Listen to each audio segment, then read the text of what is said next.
සුබ දවසක් ඔයාට.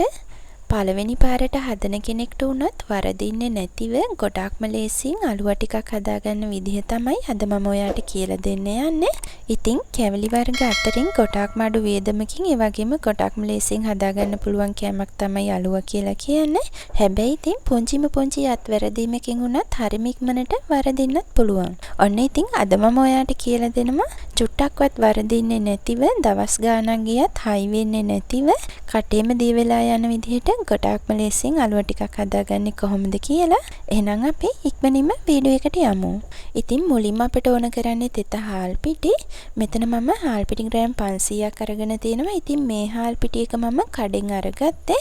දැන් නම් ගොඩාක් කඩවල වල පැකට් කරපු තෙත හාල් පිටිත් ෆ්‍රීසර් වල දාලා තියනවා ගන්න පුළුවන්. එහෙම නැත්නම් ඇඹරුම් හලෙත් තියෙනවා තෙත හාල් පිටි ඉල්ලුවාම ඔයාට කිරලා ගන්න පුළුවන්. ඊට පස්සේ අපට ඕන කරන්නේ සීනි. ඉතින් සුදු සීනි අරගන්න. මෙතන මම සීනි ග්‍රෑම් 500ක් අරගෙන තියෙනවා. ඒ කියන්නේ හාල් පිටි ග්‍රෑම් 500ට සීනි 500ක් ඕන කරනවා. අලුවා හදද්දී හාල් පිටි සහ සීනි එකට එක අනුපාතයේ තමයි අරගන්න ඕන. ඒක ඔයාලා චුට්ටක් මතක තියාගන්න. ඊගාවට මෙතන මම කජු ටිකක් අරගෙන තියෙනවා. ඉතින් ග්‍රෑම් 50ක් වගේ තමයි මෙතන මම අරගෙන තියෙන්නේ. රට කජු අරගත්තත් කමක් නැහැ. අවන් කරපු කජු අරගත්තත් කමක් නැහැ. කොහොම වුණත් ඔයාලා කජු කෑලි ටික පුංචියටම කපා ගන්න. මොකද කජු කෑලි ලොකුවට තිබුණොත් එහෙම අලුවා කෑලි කපන්දී කජු කෑලි පිහියට අහු වෙලා අලුවා කෑලි කැඩෙන්න බලනවා. ඊගාවට අපට ඕන කරනවා බෙදලා කුඩු කරගත්ත එනසල් සහ සූදුරු. තේ හැඳි භාගයක් වගේ තමයි ඕන කරන්නේ. ඊට පස්සේ සීනි උණු කරගන්න වතුර ඕන වෙනවා. ඉතින් සීනි ග්‍රෑම් 500ට වතුර මිලිලීටර් 200ක් වගේ තමයි මම අරගත්තේ. ඉතින් අලුවා කපන ට්‍රේ එකත් ඔයාලා මුලින්ම ලෑස්ති කරලා තියාගන්න. ට්‍රේ එක නැත්තම් කටින් බෝඩ් එක උනත් කමක් නැහැ. එහෙම නැත්තම් පොඩ්ඩක් රත් කරගත්ත කෙසෙල් කොලයක් අරගත්තත් කමක් නැහැ.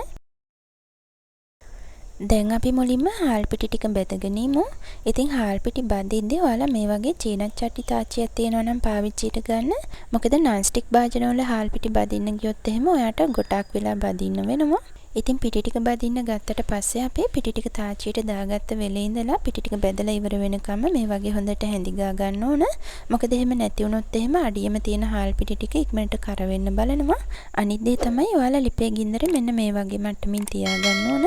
මොකද ලිපේ ගින්දර වැඩි කරගෙන හාල් පිටි වගේ දේවල් බදින්න බෑ. එහෙම වුණොත් එහෙම වෙන්නේ හාල් පිටි ටික ඉක්මනටම පිච්චෙන එක විතරයි. ඉතින් අලුවා හදද්දී අලුවා එකේ පදම වරදින්න ගොඩක්ම බලපාන හේතුවක් තමයි අපි හාල් පිටි එක හරියට බෙදගන්නේ නැති එක. ඉතින් ඔයාලා හොඳට මතක තියාගන්න අලුවා හදද්දී හාල් පිටි එක අපි ලා දුමුරු පාට වගේ වෙනකන් හොඳට බෙද ගන්න ඕන.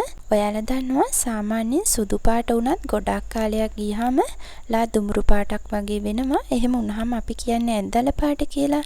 අන්න ඒ පාටට වගේ මේ හාල් පිටි ටික බෙදගත්තාම ඇති. ඉතින් මේ වෙලේ ඔයාට පේනවා ඇති මගේ හාල් පිටි එකෙත් පාට වෙනස් වෙලා තියෙන්නේ. ඉතින් මෙන්න මේ පාටට තමයි ඔයා හාල් පිටි එක බෙද ගන්න ඕන. ඉතින් ලා දුමුරු පාටට වගේ හාල් පිටි එකේ පාට වෙනස් වුණාට පස්සේ ඔයා ලිපේ ගින්දර ඕෆ් කරගන්න. ලිපේ ගින්දර ඕෆ් කරගත්තට පස්සේ තාච්චියේ තියාගෙනම මේ වගේ චූටි වෙලාවක් යනකම් ආපහු හොඳට කලවම් කරගන්න. එහෙම නැත්නම් ඔයා ලිප ඕෆ් කරගත්ත ගමන්ම තාච්චියේ තියෙන හාල් පිටි එක වෙනම භාජනයකට මාරු කරන්න. මොකද මම එහෙම කරන්න කියලා කිව්වේ හාල් පිටි ටික තාච්චියේම නිකම්ම තිබ්බොත් එහෙම තාච්චියේ රස්නෙට අඩියෙම තියෙන හාල් පිටි වල පාට තව ටිකක් වැඩිපුර වෙනස් වෙන්න පුළුවන්. දැන් අපි සීනි පැණි එක හදාගෙන ඉමු. ඉතින් ඉඩ තියෙන භාජනයක් අරගෙන භාජනයට සීනි ටික එකතු කරගන්න. ඊට පස්සේ සීනි ටික වැහෙන තරමට වතුරත් එකතු කරගන්න. ඉතින් මෙතනදී ඔයාලට මතක් කරන්න ඕන ඔයාලා සීනි උණු කරගද්දී වතුර ගොඩාක් එකතු කරගන්න එපා. සීනි ටික වැහෙන තරමට විතරයි වතුර එකතු කරගන්න ඕන. මොකද වතුර ගොඩාක් එකතු කරගත්තොත් එහෙම ඔයාලට ගොඩාක් වෙලා යනකම් සීනි පැණි එක ලිපේ තියාගන්න වෙනවා. ඒ වගේම තමයි සීනි පැණි එක හදාගද්දී ඔයා ලිපේ ගින්දර තියාගන්න ඕන. අපි හාල් පිටි එක බදිද්දී ලිපේ ගින්දර තියාගත්ත මට්ටමින්ම තමයි. මොකද ලිපේ ගින්දර වැඩි කරගෙන සීනි පැණි එක හදාගත්තොත් වෙන්නේ සීනි එක වැඩියෙන් උණු වෙලා ඔයාගේ අලුවා එක ගොඩක් හයි වෙන්න බලනවා. ඒක නිසා ලිපේ ගින්දර අඩුවෙන් තියාගෙන නිවාඩු පාඩුව පැණි එක හොඳට උණු කරගන්න. ඉතින් සීනි පැණි එක හදාගද්දිත් මෙන්න මේ වගේ හොඳට බුබුලු දාලා පැණි එක හොඳට උතුරනකම්ම ලිපේ තියාගන්න ඕන. අනිත් දේ තමයි සීනි පැණි එක හදාගද්දී සීනි පැණි එකේ පදම ගැන කිව්ව කිව්වොත් එහෙම මේ සීනි පැණි එක ඔයාලා අන්තිම බිඳුවත් එකම දිගට නූලක් විදිහට ඇදෙන පදමටම උණු කරගන්න එපා.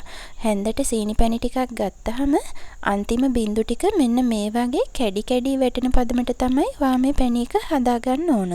මොකද නූල් ඇදෙන පදම වෙනකම්ම ඔයා මේ සීනි පැණි එක හදාගත්තොත් එහෙම අනිවාර්යයෙන්ම ඔයාගේ අලුවා ටික වෙලා යන්න හයි වෙන්න බලනවා. ඊට පස්සේ අපි බෙදගත්ත හාල් පිටි ටික මේ විදිහට හොඳට හලලා අරගන්න.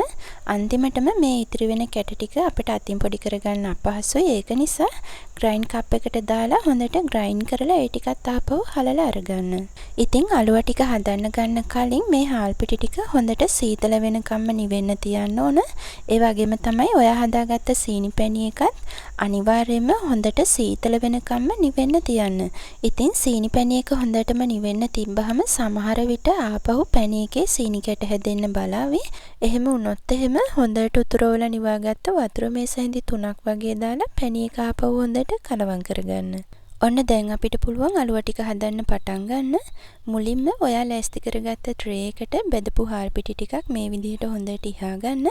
මීට අමතරව තව බෙදපු හාල් පිටි ග්‍රෑම් 50ක් විතර වෙනම පැත්තකින් තියාගන්න.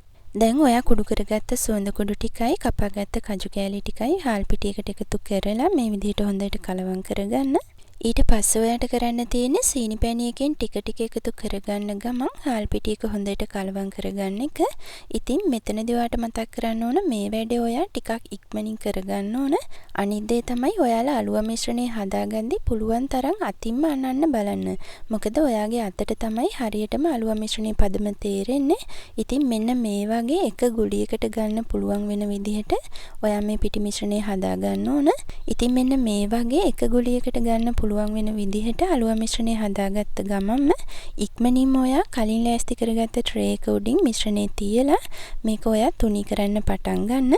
ඉතින් අලුවා මිශ්‍රණය තුනී කරගද්දි පුළුවන් තරම් අතින්ම තුනී කරගන්න බලන්න. මොකද ඉක්මනින්ම ඔයාට එතකොට මේ වැඩේ කරගන්න පුළුවන්. අතින් හොඳට තුනී කරගත්තට පස්සේ කෙසෙල් කොලයක් හරි ඩෝ ස්ක්‍රේප් එකක් හරි පාවිච්චි කරලා අලුවා එකේ උඩ ලස්සනට සමතලා වෙන්න හදාගන්න. ඊට පස්සේ ඔයා කලින් අරන් තියාගත්ත පිටි වලින් අලුවා එක උඩට මේ විදිහට ආපහු පිටි ටිකක් හොඳට ඉහා ගන්න. ඊට පස්සේ ඉක්මනින්ම අලුවා එක කපන්න පටන් ගන්න. ඉතින් ඔයාට කැමති හැඩයකට කපා ගන්න පුළුවන්. ඉතින් මෙතනදී ඔයා මතක තියාගන්න අලුවා එක හයි වෙන්න කලින් කපන්න ඕන. මොකද අලුවා එක හයි වුණොත් එහෙම ඔයාට ලස්සනට කෑලි කපා ගන්න බැරුව යනවා. මොකද අලුවා කෑලි කැඩෙන්න බලනවා. ඒක නිසා ඉක්මනින්ම හයි වෙන්න කලින් ඔයාට කැමති හැඩවලට අලුවා ටික කපා ගන්න. ඉතින් ආපහු සැරයක් ඔයාට මම මේ මතක් කරන්නේ ඔයා අලුවා එක හදන්න ගන්න වෙලාව වෙනකොට ඔයා උණු කරගත්ත සීනි පැණි එකයි බෙදගත්ත හාල් පිටි එකයි හොඳටම සීතල වෙන්නම නිවිලා තියෙන්න ඕන. එහෙම නැති වුණොත් එහෙම වෙන්නේ ඔයා අලුවා ටික කපන්න ගන්නත් කලින් ඔයාගේ අලුවා එක ගල් කැට වගේ හයි වෙන එක. ඉතින් ඔයාලා දන්නවා සාමාන්‍යයෙන් අලුවා කියන්නේ කල් යන්න තමයි රස. ඒක නිසා කැවිලි මේසෙට තියන්න ඔයා අලුවා හදනවා නම් සාමාන්‍යයෙන් දවස් 2කට කලින්වත් අලුවා ටික හදලා තියන්න. එහෙනම් ඉතින් මම මේ කියලා දුන්න විදිහට ඔයා චුට්ටක්වත් බය වෙන්නේ නැතිව අලුවා ටික හදන්න ඔයාට කොහොමදවත් වරදින්නේ නැහැ. ඉතින් අලුවා ටික හදලා රස කොහොමද කියලාත් මට කමෙන්ට් කරන්න. වීඩියෝ එක හොඳයි නම් ඔයාගේ යාළුවන්ටත් බලන්න ෂෙයා කරන්න. ආයෙත් වීඩියෝ එකකින් හම්බෙනකම් පරිස්සමින් ඉන්න.